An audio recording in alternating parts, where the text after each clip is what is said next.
province d'Idlib, dans le nord-ouest de la Syrie. La plupart des 6000 victimes du séisme du 6 février 2023 sont mortes ici.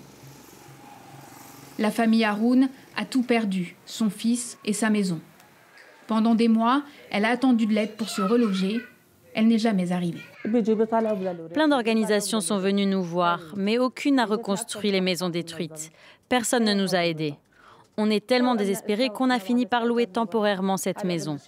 En plein hiver, on ne peut pas survivre dans les tentes avec les enfants. Idlib est l'un des derniers bastions rebelles au régime syrien. La région compte 4 millions d'habitants, mais est difficile d'accès. Les autorités de Damas empêchent l'aide humanitaire d'y entrer. Elle arrive au compte-gouttes depuis la Turquie. C'est loin d'être suffisant. Quant aux autorités locales, elles n'ont pas entamé les reconstructions promises. Ce sont des organisations comme Molam Team qui amorcent les projets de relogement pour la population. Ce projet, qu'on a baptisé Mulham Crescent, est situé à Harem. Il consiste en 24 bâtiments résidentiels avec 352 appartements.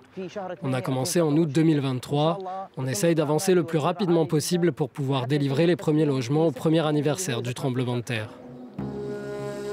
Ce projet est une exception. Dans le village d'Al-Hamziya, Mohamed Jouma vit dans une tente depuis 1 an. Cet homme a perdu sa maison et 12 membres de sa famille dans le tremblement de terre. Comme beaucoup d'autres rescapés, il n'a pas les moyens de se reloger.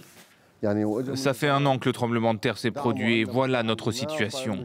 Aujourd'hui encore, nous vivons dans des tentes.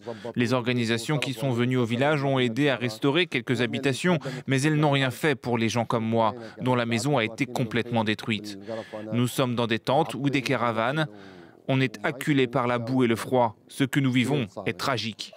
À Idlib, 800 000 déplacés vivaient déjà dans des camps de fortune avant la catastrophe.